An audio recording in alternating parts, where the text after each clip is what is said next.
Fala pessoal, tudo bem? Sou Leonardo Rossi, através do Infinito Amor, pelo canal do Consciência Hebraica. E hoje eu quero relembrar alguns pontos que a gente viu lá no começo das nossas discussões. A gente viu que o ser humano, ele era um animal que tinha um diferencial. Ele tinha consciência. Então ele poderia escolher entre um caminho ou outro. E a gente, de uma maneira resumida, disse que a gente era composto por dois materiais principais, que a gente chamou de joio e de trigo. A partir daí, a gente começou a conhecer alguns personagens que nos ensinaram, de alguma maneira, como irrigar os nossos diferentes campos internos. Então a gente viu personagens tendo escolhas, fazendo escolhas, escolhendo por determinados caminhos que nos ensinaram a irrigar o nosso campo de joio ou irrigar o nosso campo de trigo. A gente aprende com Abel a entregar o nosso melhor, por exemplo.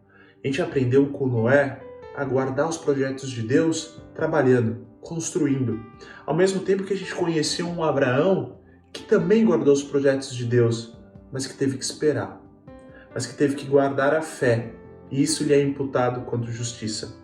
A gente conheceu uma Rebeca, que é uma igreja amorosa, que vai ao encontro do seu amado, que quer conhecer o seu amado de andar lado a lado e não de ouvir falar. A gente conheceu um Jacó, que não teve medo de ter o seu nome mudado, de ser marcado, de ser alterado, contanto que isso lhe trouxesse uma evolução, contanto que isso lhe desse novos passos em direção a Deus. Um homem que não teve medo de ter o seu passo mudado para sempre. Um homem que não teve medo de sentir a dor de ser marcado, contanto que isso alterasse estruturas nele. Um homem que a partir de uma escolha hiperestruturante não muda exclusivamente o seu presente e o seu futuro, mas que por conta dessa grande escolha, ele consegue espiritualmente alterar o seu passado. Ora, ele não era primogênito, ele nunca poderia ser o primogênito, ele não nasceu primeiro. Isso está relacionado ao passado dele, isso está fixado numa linha histórica. Mas lembra que a gente falou que decisões espirituais elas têm essa capacidade hiperestruturante de não só alterar o nosso presente e o nosso futuro, como alterar também o nosso passado?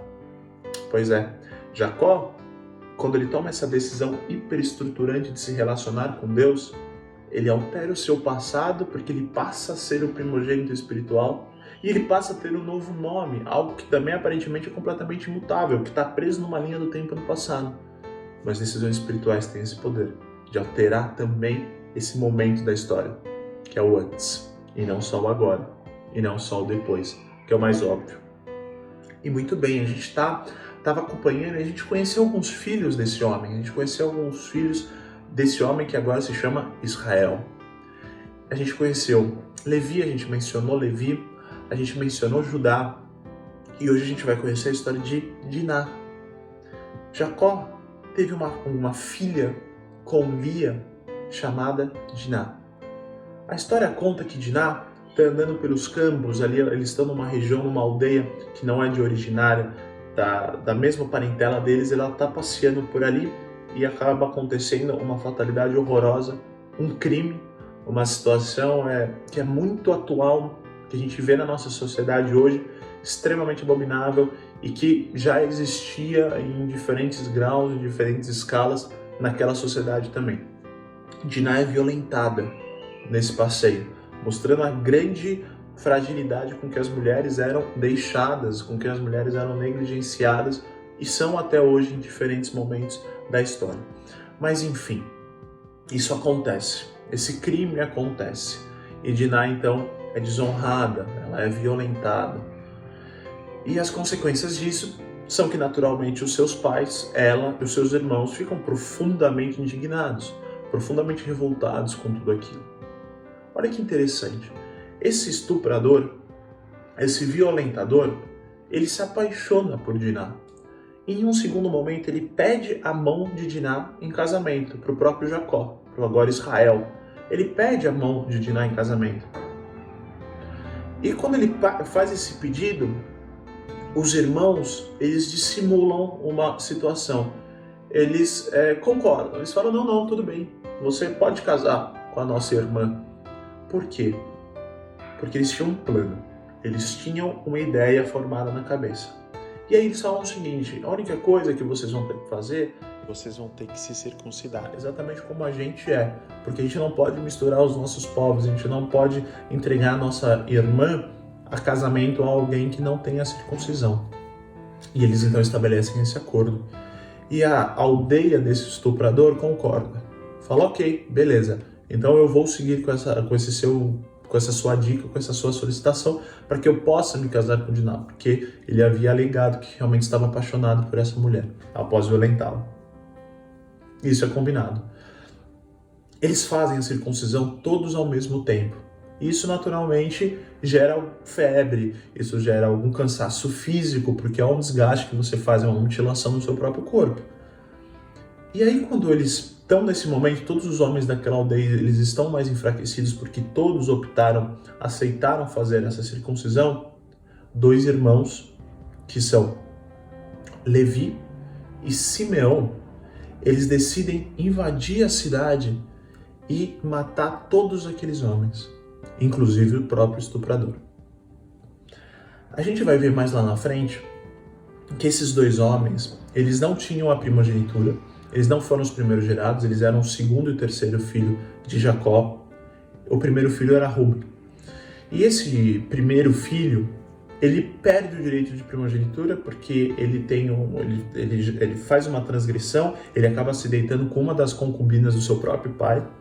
E aí, teoricamente, na linha sucessória, na escala sucessória, quem viria logo em seguida seriam esses 2 outros irmãos, Simeão e Levi. Só que eles também perdem o direito à primogenitura deles, porque a palavra vai dizer que eles se iraram. E a gente consegue entender a indignação, a gente consegue entender a frustração e o senso urgente de justiça, mas eles acabam agindo com violência, eles agem pela espada. Lembra quando Pedro, de uma maneira muito corajosa, quer defender o Cristo e ele corta a orelha de um dos soldados e o Cristo diz: não é pela espada. Meu reino ele não tem parte com isso, ele não tem parte com a violência. Mas esses 2 irmãos, eles optam por esse caminho, eles escolhem por esse caminho, eles escolhem irrigar o joio interno deles. E eles querem fazer justiça com as próprias mãos. E eles são tomados de furor e de ira, que não tem nada a ver com os frutos do Espírito de Deus, que são a paciência, a benevolência, a mansidão, o domínio próprio. Mas eles acabam seguindo essa opção, eles acabam indo por esse caminho. E por conta disso, eles perdem o direito à primogenitura deles. Por conta do ódio, por conta da raiva. E aí a gente aprende que por mais que a gente queira, a justiça não está nas nossas mãos. Aquela situação era horrorosa e com certeza ela merecia uma pena. Hoje, ao Estado, a gente delega ao Estado, essa função, ao Judiciário, essa função que muitas vezes não funciona. E às vezes a gente tem esse sentimento de querer fazer as coisas com as nossas próprias mãos. Mas a gente tem que entender que a gente não tem todos os pesos e todas as medidas. E quem julga, no final, é sempre o Cristo.